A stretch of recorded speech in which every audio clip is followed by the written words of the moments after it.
वहीं जम्मू कश्मीर में भारी बारिश की वजह से हालात इस समय बिगड़ चुके हैं। राजौरी और पुंछ में 16 लोगों की जान चली गई। बादल फटने के बाद से 4 लोग अभी लापता हैं। सेना रेस्क्यू ऑपरेशन चला रही है। तस्वीरें आपके सामने। कुछ देर पहले वहां भूस्खलन की भी घटना सामने आई। देखिए बादल जिस तरह से वहां पर कहर बरपा रहे हैं और ये बादल फाड़ ये तबाही है। रेस्क्यू लगातार जारी है, लेकिन आने वाले दिनों में अभी मौसम ऐसा ही बना रहेगा।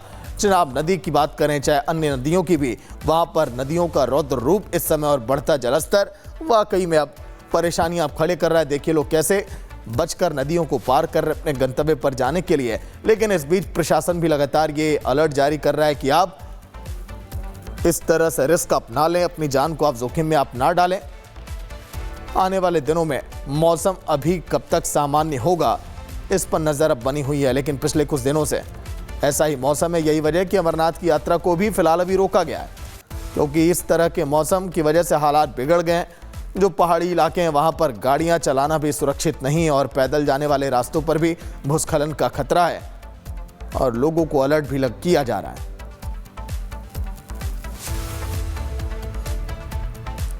तो कई जगहों पर हालात ऐसे ही, पहाड़ों पर हो रही बारिश का असर मैदानी इलाकों में भी दिखाई दे रहा है। हालांकि मौसम थोड़ा शुष्क पड़ा मैदानी इलाकों में, लेकिन उसके बाद एक बार फिर अब मौसम ने रफ्तार पकड़ी है।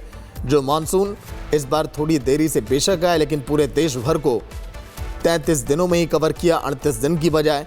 उसके बाद बादलों का ये रौद्र रूप और ये तबाही का भी यह मंजर है कई इलाकों में। दो ये तस्वीरें आप देखिए, एक तरफ रेस्क्यू ऑपरेशन का दौर तो एक तरफ नदियों की ये बहती है जलधारा। इस बात का ये संकेत है कि ये तबाही बहुत भीषण है। बढ़ता ये जलस्तर और भी रौद्र रूप अभी ये धारण कर सकता है। ऐसे में आप सावधान रहें, सचेत रहें और आप जब अपने घरों से निकलें तो प्रशासन की गाइडलाइन का भी पूरा पालन आप करिए। जम्मू कश्मीर के पुंछ में आए सैलाब से जो है अब तक 16 मौतें हो चुकी हैं। ये 16 मौतें जो हैं ये जम्मू कश्मीर के 2 ज़िलों में हुई हैं, राजौरी और पुंछ में। इस वक्त हम पुंछ में मौजूद हैं और पुंछ के मुर्रा इलाके में मौजूदगी है, जहां पर हाजी लतीफ़ का घर जो है वो यहाँ पर 4 मंजिला घर हुआ करता था, लेकिन अब वो घर जो है पूरी तरह से ज़मींदोज़ हो गया है, जिसकी तस्वीरें हम आपको दिखा रहे हैं। ये जो रास्ता है ये जाया करता था ठीक सामने से, इस नाले के ऊपर से होकर पानी का ठीक सामने वहाँ तक, लेकिन अब आप देखेंगे तो वहाँ जाने का हर एक रास्ता जो है वो पूरी तरह से बंद हो चुका है।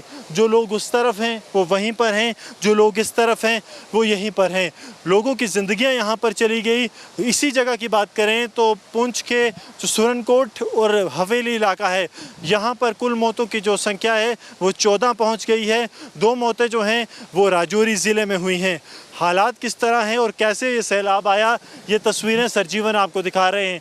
यहाँ एक पानी का स्रोत है, लेकिन चंद मीटर ऊपर ही जो है एक बादल फटता है और बादल फटने के बाद सैलाब आता है। इस सैलाब में इस एक ही घर के जो 6 लोग हैं उसकी जद में आ जाते हैं और इन 6 लोगों की मौत हो जाती है। अब आप जहाँ पर कुछ लोग बैठे हुए आपको दिख रहे होंगे, यहाँ पर 4 मंजिला घर था। कहा जाता है कि हाजी लतीफ़ ने अपनी ज़िंदगी भर की कमाई जोड़कर यहाँ 4 मंजिला घर बनाया था। उनकी एक बेटी जो मेंढर में रहती थी वो भी यहाँ पर, गर्मियों की छुट्टियाँ थी इसलिए अपने मायके आई थी। उसका एक बच्चा भी साथ में था।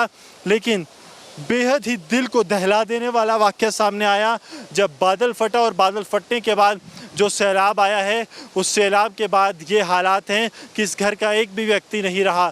यहाँ पर कुछ लोग अगर आप देखेंगे तो इनके घर पर आए थे।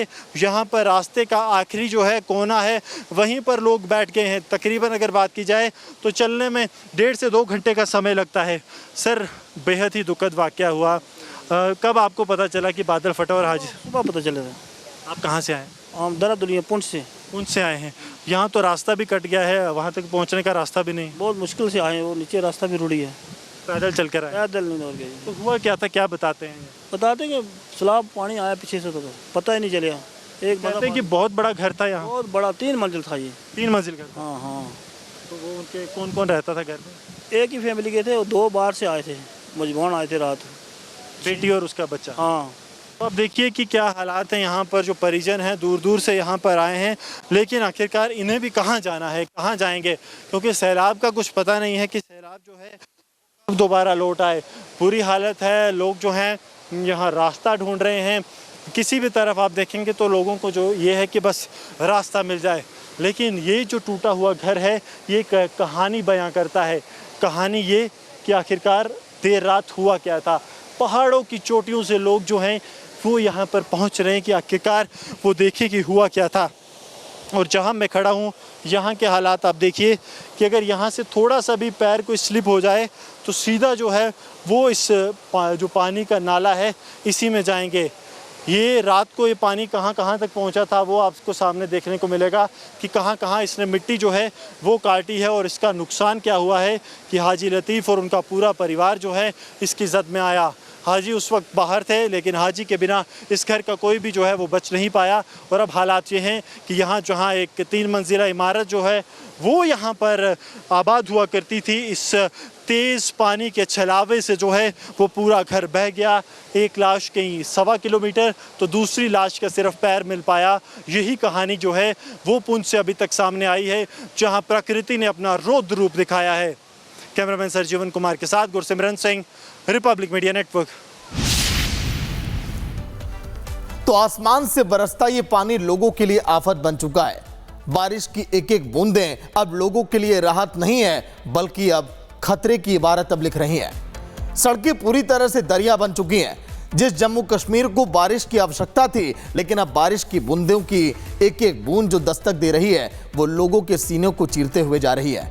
तस्वीरें आप देख पा रहे हैं। यहाँ पर देखिए भूस्खलन की वजह से कई सारी गाड़ियां वहां पर मलबे में बह गई और लोग जिंदगी और मौत की इस लड़ाई से जूझ रहे हैं।